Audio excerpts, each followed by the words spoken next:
Amidst the COVID-19 outbreak, the Dutch territory, Suriname, barred all activity along the Corentyne River, a move which resulted in a major inconvenience for residents who live along the river.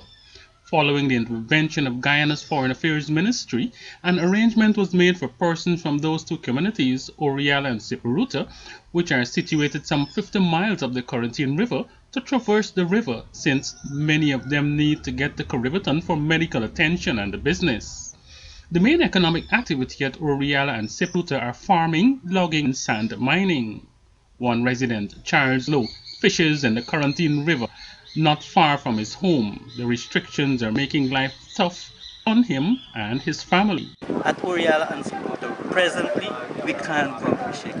Not even from away from home. The people, the Suriname authorities, the soldiers, they're just coming down, right down to our village, right opposite our village.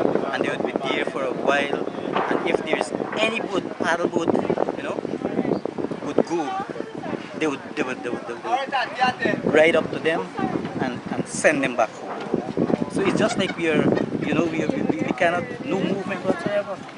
According to him, prices for commodities at shops in Orealla have tripled because of the restriction on movement. With the Corentyne River being the only means of traversing in and out of the community, Lowe urged the next government to make the Orealla-Corentyne Road a priority. And the shop, the prices, we have a rise in everything, right? Because of this. And as we are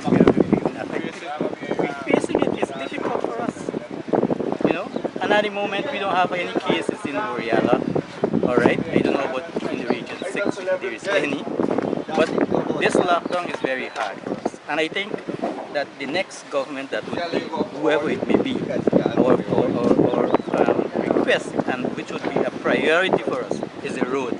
If we had a road from Orealla to Corentyne, we would not have had this problem. I may have a shop and I may have the opportunity to come down and buy my stuffs and go out and raise my prices. What are the people who receive little income, like the pensioners, spending their money in Orealla whereby they can spend it 20,000 Corentyne, buy a good set of goods? In Orealla you could only spend it and buy like a few items. Former head teacher Clement Henry, he says the people of Orealla are facing a crisis, noting that farmers cannot get to sell their produce. For the elderly folks, he explained, they are only able to purchase a few items in Orealla with their limited pension. They have some perishable goods also, crops like pineapples, and those things last for only for like 3-4 days, and if they don't come down, they will spoil. Henry says authorities from both countries need to implement a better system which will ease the current crisis affecting the two communities. Andrew Carmichael, The Evening News.